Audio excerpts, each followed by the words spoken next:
রহস্য রোমাঞ্চের অচেনা অজানা সুন্দরবনের মোহময় রূপের সাথে আরও একটি দিক সংগ্রামী ভয়ঙ্কর জীবন জীবিকা। আজ আমি আপনাদের এমন একটি দ্বীপে নিয়ে যাব যেখানে বসবাসকারী মানুষের জীবিকা নির্বাহ করে চলে পর্যটককে ঘিরে অস্থায়ী দোকান দিয়ে, এবং তাছাড়া তাদের কিন্তু অন্যান্য কাজও আছে। মধুপাড়া এবং একেবারে ঘন জঙ্গল কোর এরিয়ার মধ্যে গিয়ে কাঁকড়া ধরা, মাছ ধরা প্রভৃতির সঙ্গে কিন্তু তারা সংগ্রাম করে জীবন চলে। এবং এমনই একটি মানুষের সাথে আপনাদের নান্টু টাইগারের হাত থেকে বেঁচে ফিরে এসেছেন আশিস বাবুর সঙ্গে। আর এইভাবে পরপর বোটগুলো কিন্তু এখানে এসে লাগছে।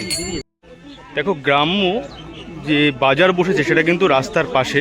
এটা কিন্তু খুব ভালো লাগলো যে একটা পুকুর পাড়ে এইভাবে হলুদ বিক্রি হচ্ছে, মোচা বিক্রি হচ্ছে, আর নারকেল।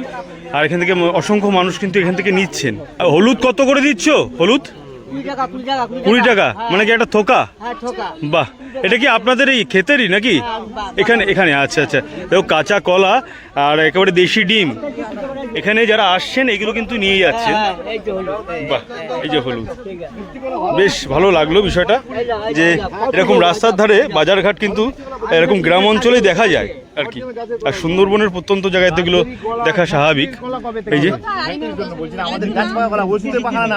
মানে কার্বাইড দিয়া না, তাই বলছেন, তাই তো? কার্বাইড দিয়া না কিন্তু নিচ্ছে। এখানে একজন কাকিমণি বিক্রি করছেন ডিম, তারপরে বেল, কামরাঙা। যারা আসছেন, এই আচার কি বাড়িতে তৈরি করা? আচ্ছা, আপনাদের বাড়িতে তৈরি করা। আচ্ছা, এটা কি ফল? এটা কি বেড়ি নাকি? না, এটা বেড়ি। এটা কি বলা? টক ঢেঁড়স। আচ্ছা, কি আচার করে খেতে হয় নাকি? পরপর দোকান কিন্তু আছে এখানে। খাঁটি মধুও পাওয়া যায়। আচ্ছা, মধু কত করে দিচ্ছেন? মধু কত করে দিচ্ছেন? দেখুন, এটা আমার ভালো মধু। ওটা আমি 400 টাকা করে বিক্রি করবো। 400 টাকা করে নেবেন? আমি তখন একটু কম সম করে নেবো। যেটা যাক, মানে বলে দিচ্ছেন একেবারে যে তখন দাম দর করবেন না, আবার কমে করে দেবেন। দেখো, 400 টাকা। আমি 150 টাকা মধুও তুলতে পারি, দিতে পারি। 200 টাকা সে ঠকানো হবে লোককে। হ্যাঁ, সেই জায়গায় দাঁড়িয়ে সে বলুন যে এই, আর আপনি পয়সা দিয়ে নিতে হবে, খাওয়া নিচ্ছেন। আপনাদের এখানে বাড়ি? খাবে না, তাই খারাপ জিনিস দেবো কেন? আপনার এখানে বাড়ি, তাই তো? হ্যাঁ। আচ্ছা, এই দেখো তেঁতুলের বিষয়টা। এই কাঁচা তেঁতুল, একেবারে গাছের থেকে পেরে নিয়ে আসা কাঁচা তেঁতুল, এগুলো কিন্তু বিক্রি হচ্ছে। খুব সুন্দর। এখানে বাড়ি সাজানোর জন্য দেখা যাচ্ছে এখানে চাবির রিং থেকে শুরু করে হাতের ব্যাঙ্গেল এবং সিঁদুরের কোটো, পেন প্রভৃতি সব কিন্তু কাঠের তৈরি। এগুলো এখানে তৈরি না হলেও এখানে কিন্তু বিক্রি হচ্ছে। আর খুব সুন্দর, এখানে কিন্তু সুলভ মূল্যে আপনারা পেয়ে যাবেন। যারা বাজারে আসছেন ঘুরতে, এগুলো কিন্তু একবার হলেও দেখে নিতে পারেন। আচ্ছা, আপনি গান শুনবেন? দাদা শোনো, দিদি শোনো, শোনো দেয়া মন, যে জিনিস দেখনি বহুদিন সেই জিনিস কিন্তু করেছি এখন। তালপাতার এক সিপাই ছিল, বলছি গল্প, হাত পা তার খোঁচার গাড়ি, দিদিভাই ওজন ছিল অল্প, খেলা মারলে উল্টে পড়ে এমন মহাবীর রে, চলতে গেলে কাঁপতে গেছে কেমন পালান রে।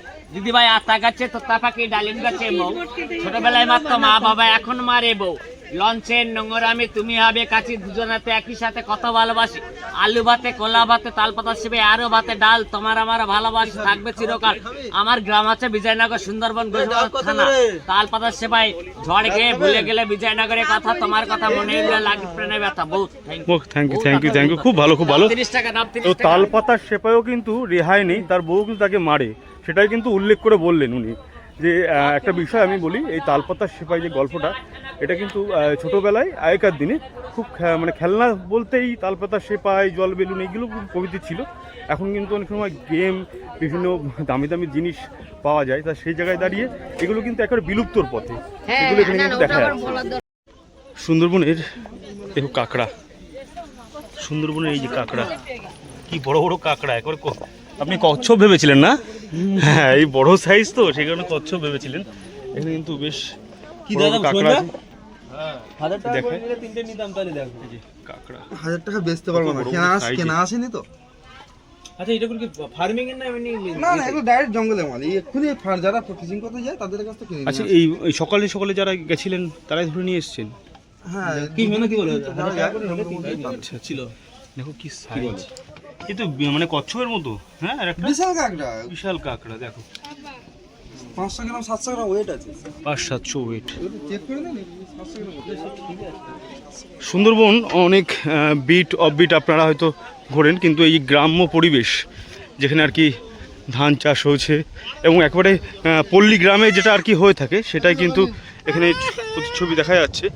বৈচিত্র্যময় এই মোহময়ী সুন্দরবনের এক অন্যরূপ আপনারা দেখেছেন, যে জঙ্গল, বাঘ এবং অন্যান্য কঠিন পরিস্থিতি, কিন্তু এখানে এই জায়গাটা দেখা যাচ্ছে পল্লী গ্রামের কিন্তু একটা ছবি কিন্তু দেখা যাচ্ছে। যারা আসছেন এখান থেকে কিন্তু এই যে অস্থায়ী দোকান, এটা হচ্ছে বাক্স বাদাম বলা হয়, বাক্সা বাদাম। প্রচুর মানুষের কিন্তু আনাগোনা এখানের এই সবেদা। আচ্ছা, এটা কি আতপ চাল নাকি, মানে আপনাদেরই গোবিন্দভোগ চাল? আচ্ছা আচ্ছা, তো ওনাদের বাড়িরই চাল এটা, গোবিন্দভোগ চাল। অনেকে নিচ্ছেন আর এইভাবে কিন্তু রেখে যাচ্ছেন। বিক্রিবারটা হয়তো প্রতিদিন? আচ্ছা আচ্ছা আচ্ছা, হয় না। আচ্ছা আচ্ছা, এই গ্রামেই বাড়ি আপনাদের? এই যে দেখো কি সুন্দর এক পরিবেশের মধ্যে আজকে চলে এসেছি, যে আপনারা কিন্তু এখানে। আচ্ছা, এটা আমলকি না, শুকনো আমলকি? এটা শুকনো আমলকি না? হ্যাঁ, শুকনো আমলকি এইভাবে রাখা রয়েছে। আর এইগুলো কি, এই যে এগুলো আম? আম শক্ত? হ্যাঁ হ্যাঁ, লবণ দিয়ে করা। লবণ দিয়ে করা বাড়িতে? বাহ, লবণ দিয়ে করা। এই যে কেনাকাটা কিন্তু চলছে। দিদি ভাইয়ের বাড়ি কি এখানে নাকি? আচ্ছা আচ্ছা, দেখো ডাবের সাইজগুলো কিন্তু বেশ বড় বড়।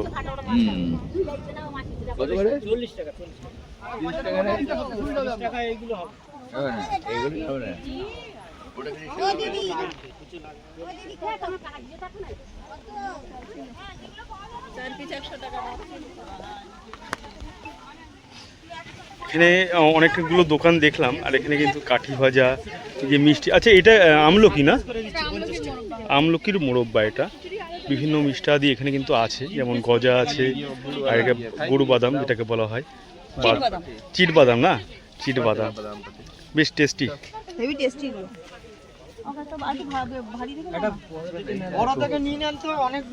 সব রকম আছে এখানে, ডাল, বড়ি, ওনাদের হাতে দেওয়া বড়ি এগুলো বাড়িতে। এই বড়ির টেস্ট কিন্তু অন্যরকম হবে, কেনা বড়ি মেশিনের বড়ির থেকে, তাই না? চাল কুমড়ো, বিউলির ডাল দেওয়া রয়েছে, চাষের চাল, ডাল, হাতে বানানো বড়ি। সারা বছর তো হয় না বড়ি, শীতের টাইমেই বড়িটা আপনারা করেন? এখন আমরা করছি আর বিক্রি করছেন, মানে একেবারে টাটকা বড়ি, খুব সুন্দর হাইজেনিকভাবে ওনারা কিন্তু তৈরি করেন। গ্রাম্য মানুষের যে এই সমস্ত হাতে তৈরি জিনিস, সেগুলো কিন্তু খুব সুন্দর কিন্তু বিক্রি হচ্ছে, মানুষ কিন্তু নিচ্ছেন। পেঁপেটার সাইজ কেমন? এ কি এখানকার পেঁপে নাকি? হ্যাঁ, আমাদের নিজস্ব গাছের পেঁপে। বাহ, 3 কেজির কাছে আছে। 3 কেজির কাছে কিন্তু পেঁপে। আপনাদের দেখাবো এমন একটি মানুষের গল্প, যে যিনি বাঘের হাত থেকে বেঁচে এসেছেন এবং বেঁচে ফিরে তার যে জীবন সংগ্রামের যে সমস্ত গল্প, সেগুলো কিন্তু মানুষের সামনে তুলে ধরছেন। আর কিভাবে কি হয়েছিল আর কিভাবে তিনি বেঁচে ফিরেছেন, সেটাই কিন্তু বিস্তারিত আমার এই ভিডিওর মাধ্যমে তুলে ধরার চেষ্টা করব। চলে এসেছে আশিসদার জীবন সংগ্রাম, আজকে কিন্তু শুনে নেওয়ার চেষ্টা করব। মানুষের বসবাসের একটা সুন্দরবনের লাস্ট বসবাসের দিক, আর কোনো মানুষের বসবাস দিক নেই। তারপর যা পড়ে গেছে, বাঘের এরিয়া পড়ে গেছে, জঙ্গল পড়ে গেছে। আমি সুন্দরবনে মাছ ধরতাম, আমার জীবিকা ছিল মাছ ধরা। আমার লড়াই হয়েছে বাঘের সঙ্গে 2022 সালের প্রথমের দিকে। তার আগে আমি 18 বছর জঙ্গল করেছি, বাঘও কম বেশি দেখেছি। আমি নিজের চোখের সামনে দেখেছি হরিণকে ধরে নিয়ে যাচ্ছে, কারো সোরকে ধরে নিয়ে যাচ্ছে। আবার হয়তো বাড়িতে উঠে এসেছি, শুনেছি যে কাউকে বাঘে নিয়ে চলে গেছে। সুন্দরবনটা অনেকটাই জায়গায় আমরা ছোটো ছোটো মাছ কাঁকড়া মারি, শুনলাম যে কাউকে বাঘে নিয়ে চলে গেছে, এটাও শুনি বাড়িতে আসলে। আমার 2022 সালে আমার বাঘের সঙ্গে লড়াই হয় ডিঙি নৌকার উপরে। ওই দিন কী হয়েছে, আমরা 5 জন করে মাছ ধরতে যাই। পারতপক্ষে আমরা 8 দিনের জন্য বাড়ির থেকে বেরিয়ে যাই। আমি সেদিন বাড়ির থেকে বেরিয়ে গেছি, সবে 7 দিন হয়েছে জঙ্গলে।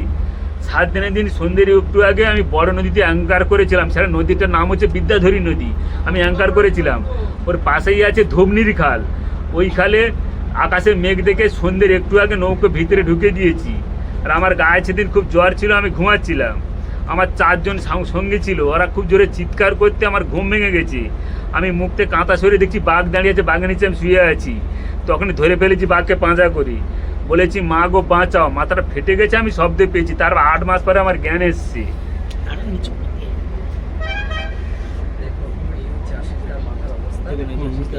পরিস্থিতি এই নাকেও বাঘের নখ লেগেছিল স্যার, নাকে বাঘের নখ ফেটে গিয়েছিল নাকে। বাঘে কামড় দিয়েছিল, আর মাথাটার অবস্থাটা কি হয়েছে? এখান থেকে চামড়া নিয়ে মাথায় লাগানো হয়েছে।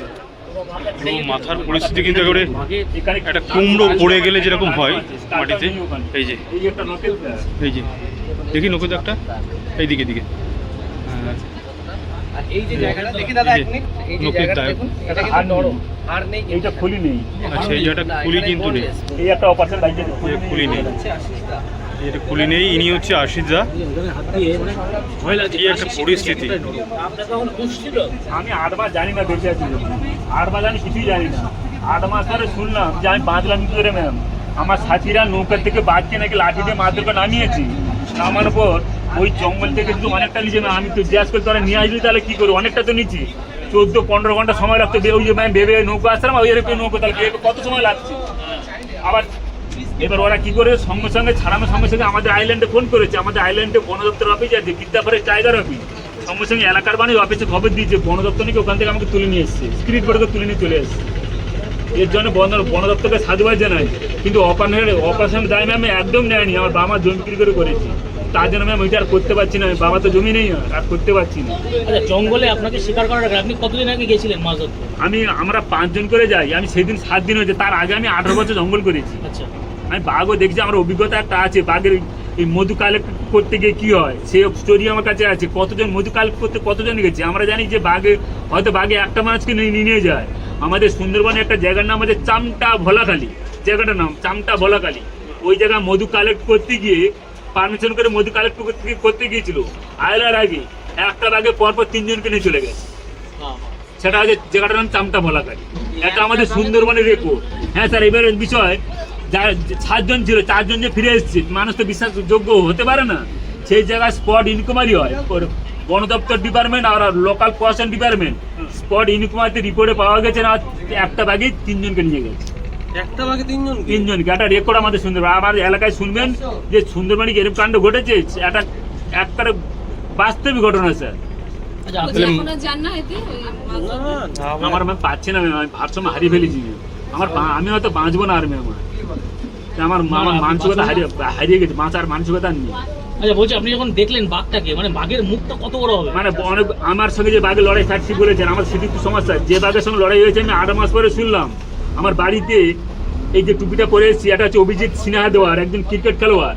অনেক একটা লোগো গেঞ্জি আছে আমার কাছে, ব্যাক দ্য ফ্রম লোগো গেঞ্জি, বাঘের ছবি টিপি আছে। আমার বাড়িতে গিয়েছিলেন উনি।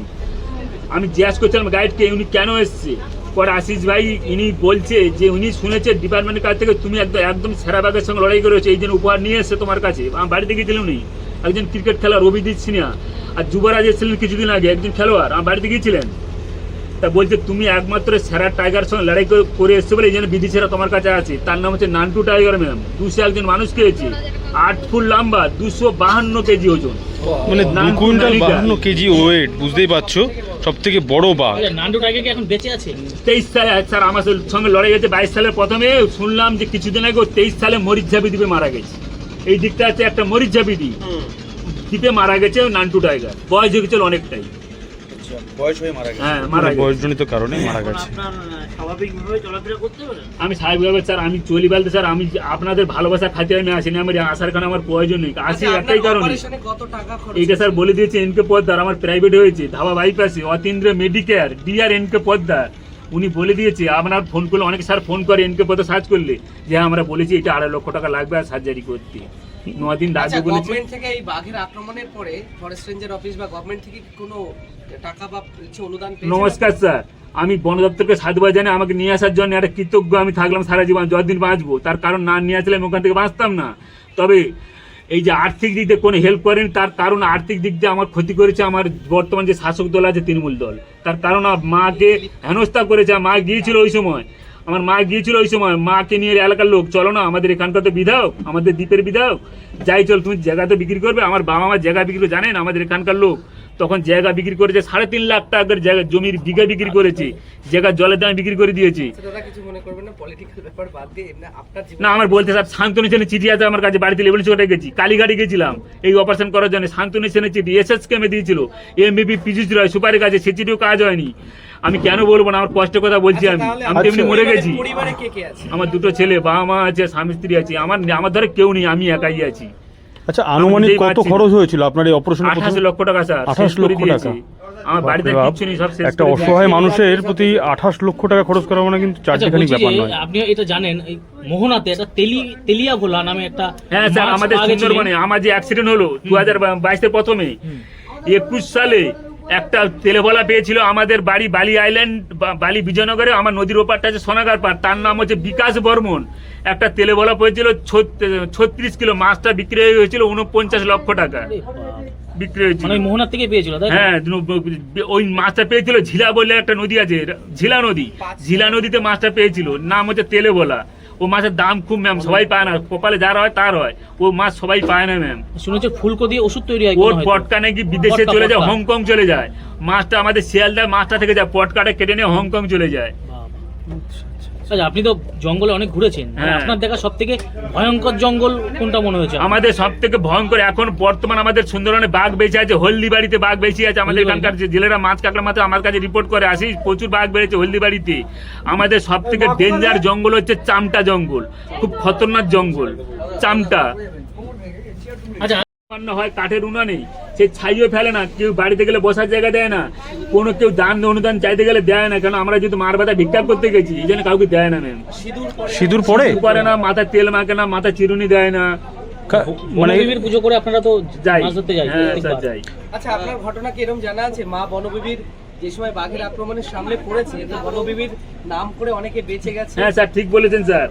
আমি বাঘকে নাকি ধরে, আমার কিন্তু মনেও আছে এটা, আমি বাঘকে ধরে বলেছিলাম মা গো বাঁচাও। আমার সাথীরা এলাকায় এসে গল্প করেছে যে আশিস বাঘকে ধরে বলেছিল মাকে বাঁচাও। আমি নিজেই প্রমাণ যে আমি মাছ যে 200 একজন খেয়েছে, আমাকে নিয়ে যেতে পারিনি, মা বনিমাকে বাঁচিয়ে দিয়েছি। এটা আমি মানি, আমি স্যার এটা। আচ্ছা, এই বনবিবি তো পুজো করা হয় জাতি ধর্ম নির্বিশেষে, মানে হিন্দু ধর্ম এবং মুসলিম ধর্ম সবাই পুজো করে। না যাই, হিন্দু মুসলিম একসঙ্গেও যাই, অনেক নৌকোতে যাই, কিন্তু আমরা যখন মার বাদায় মাছ ধরতে যাই, যে আমরা ভাই ভাইয়ের মতো থাকি, আমাদের ভিতরে ওইটা রাগনিশা থাকে না। কিন্তু আমরা পুজো দেই, আমরা যেহেতু আমরা হিন্দু, আমরা পুজো দেই। আমরা বাড়িতে যাওয়ার সময় মা চণ্ডীকে পুজো দিয়ে যাই, বলি মা গো তোমার বাদায় আমরা মাছ ধরতে যাচ্ছি, তোমার খামারে, তোমার বাহন যেন আমাদের চোখের সামনে না পড়ে, আমরা বাঘ দেখতে চাই না। আর আমাদের চোখের সামনে পড়লে, বাঘ যদি আমাদের চোখের সামনে জঙ্গলে পড়তো, আমরা বাবু বলতাম, বাঘ নাম ধরতাম না, ওই যা বাবু বেরিয়েছে বাবু বলতাম। আচ্ছা, আচ্ছা। আমরা দেখতে চাই না। আর আসার সময় যখন উঠে আসতাম, অনেক গাছে লাল কাপড়, লাল বাঁধা দিয়ে পুজো দিয়ে আসতাম, হ্যাঁ, এটা আচ্ছা, মানে আপনারা দান করে আসতেন তাই তো? পুজো দিয়ে আসতাম, আচ্ছা, আচ্ছা। পুজো দিয়ে চলে আসতাম। আচ্ছা, এই দেখে- বলি তো বেলে করে খালা আছে ছোটা, কারণ জল উঠে গেছে এখন, জল নেমে গেলে শুকনো হয়ে যায়। আমার একটা বন্ধুকে আয়লার পর, এবার চলে। ওটা আয়লা হচ্ছে 2009-এ 11 সালে তৃণমূল এসছে, 12, 13, 14 সালে নিয়ে চলে গেছে শেখর বিশ্বাস, নিয়ে যেতে পারেনি, ছাড়িয়ে নিয়েছে, মোরাটা 2 বন্ধু ছাড়িয়ে নিয়েছে, তার নাম হচ্ছে শেখর বিশ্বাস। ওই তো একটা মৃত। আচ্ছা, রিসেন্টলি এরকম কোনো ঘটনা ঘটেছে আর বাঘের কোনো আক্রমণ হয়েছে? হ্যাঁ স্যার, হয়েছে স্যার, সেগুলো অবৈধ স্যার, প্রচার হয়নি। অবৈধ আচ্ছা, আচ্ছা। অনেক হয় ম্যাম। আচ্ছা, পারবেন নেই ম্যাম, সেগুলো প্রচার হয় না ম্যাম, আমি বলতে গেলে ফেসে যাবো ম্যাম, সেগুলো হ্যাঁ, প্রচার না হয় না, স্যার। ঠিক আছে। বলছি, আচ্ছা, মধুর যে বিশেষত্বটা এই যে সুন্দরবনের, মানে এই মধুটা কি মানে খাঁটি খাঁটি বলা হয়? এই মধু স্যার আমি বলি, কারণটা কি? যারা সুন্দরবনে মধু কাটতে যায়, হ্যাঁ। এই মধু বন এটাই কিন্তু দপ্তর, এনার জীবনের ইনকাম। আচ্ছা, মধু এই বন যে দপ্তর যা দেয়, কিনে নেয়। সেটাই কিন্তু তার এই ইনকাম, আর কোনো বন দপ্তর ইনকাম এই বছর নেই। কিনেছে স্যার, বলছি হ্যাঁ। এই বছর বন দপ্তর মধু কিনেছে, এই মধু বন দপ্তর যে মধু কাটতে যায়, হ্যাঁ। 8 জন 9 জন 10 জনকে যে মধু কাটতে যায়, বন দপ্তর মধু কিনে নেয় কন্ট্রোল রেটে। এবছর রেট দিয়েছে 187 টাকা করে। মমার মধু বন দপ্তর কিনে নেয়, চড়াই করে যেটা ওরা টুকটাক নিয়ে আসে, ওটা এলাকায় যারা ব্যবসা করে ওদেরকে দিয়ে দেয়। ঠিক আছে ম্যাম, ওই বন দপ্তর মধু কিনে নেয়, ওদেরকে এই জন্য বন দপ্তর পারমিশন দেয়, মধু কাটা পাস না, পারমিশন দেবে যেটা কেন? দিচ্ছেন এটাই কিন্তু তার উপার্জন। আচ্ছা, বলছি যে এই যে এখানকার যে মধুটা হয়, এটা কি হিমালয় থেকে আসে এই মৌমাছিগুলো? আমি স্যার বলতো, আমাদের সুন্দরবনে এমনি 12 মাস মৌচাক হয়, আচ্ছা, 12 মাসে হয়, বছরে 1 মাস মধু কাটা পায় দেয়, ছাড়া বাংলায় বৈশাখ মাস ভোর আচ্ছা। মধু কাটা পারমিশন দেয়। এমনি মৌচাক দেখতে জঙ্গল ভিতরে গেলে ওখানে চাক দেখা যায়। আপনি যে ফিরে এসেছেন একেবারে জমদূতের হাত থেকে, বাড়িতে তো সেই জায়গায় দাঁড়িয়ে অনেক খুশি তো এখন। যাই হোক, আপনি চলতে পারেন না আমার সেভাবে। মা যে জায়গা বিক্রি করে আজকের সার্থক হয়ে, যারা এলাকা সবাই বলে যে আশিসের মা আজকের অনেকে, একটা ম্যাম এই কিছুদিন আগে একটা ছেলে মারা গেছে, কিডনি ড্যামেজ হয়ে গেছিল, মাত্র 6 লাখ টাকা খরচ হতো। তার নাম হচ্ছে তাপস গুড়িয়া, ওনার বাবার সম্পত্তি ছিল 12 বিঘা সম্পত্তি। সবাই তাকে ছিচি করছে, বলে দেখ রে আশিসকে দেখ, তার বাবা মা তার জন্য কি করেছে, আজকে জমি বিক্রি করে। তোর একটা ছেলের জন্য 6 লাখ টাকা খরচ করতে পারলে, তোর জমি আছে, তুই 1 বিঘা জায়গা বিক্রি করলে 2 বিঘা বলে তোর ছেলেটা বেঁচে যেত। দেখ আশিসকে দেখ, তোদের লজ্জা তো নিমো হারাম। আচ্ছা, ঠিক আছে। আচ্ছা, আর কি কখনো মনে হয় যে বাড়ির কেউ আর জঙ্গলে যাক? না স্যার, জঙ্গলে যেতে হবে স্যার, কেননা জঙ্গলে না গেলে স্যার একটা কথা বলি, যারা জঙ্গলে মাছ কাঁকড়া মারে তাদের জীবিকা চলে না, যারা ব্যবসা করে, যাদের এই যে বরফ কারখানা চলে, অনেক কিছু এই জঙ্গলে তারা অনেক কিছু উপার্জন হয়। শুধু জঙ্গলে মাছ ধরে বলে ওদের চলে তা না স্যার, অনেকের এই এর দ্বারা পেট চলে স্যার। আর জঙ্গলে মাছ যদি না আছে এলাকা খাবে কি স্যার? তো দেখলে এত সময় ধরে কিন্তু সেই মানুষটার সঙ্গে কথা বললাম যে আশিসবাবু তার জীবন ফিরে পেয়েছে আর তার মায়ের কোলে ফিরে এসেছে এবং তার যে সন্তান তারা কিন্তু বাবাকে ফিরে পেয়েছেন। আর এইভাবে তাদের সংগ্রামময় জীবন এই সুন্দরবনে যারা বসবাস করেন, মাছ ধরা, কাঁকড়া ধরা এবং মধু নেওয়া, এদের জীবনটা কিন্তু এমনই হয়। এবং এনার সঙ্গে দেখা হলে অবশ্যই করে যত সম্ভব যারা পারবেন অবশ্যই সাহায্য করবেন। আর যারা শুভবুদ্ধি সম্পন্ন মানুষ যারা আছেন তারা কিন্তু এনার পাশে এসে দাঁড়াবেন, এটুকুই বলবো। ছোট মা বড় মা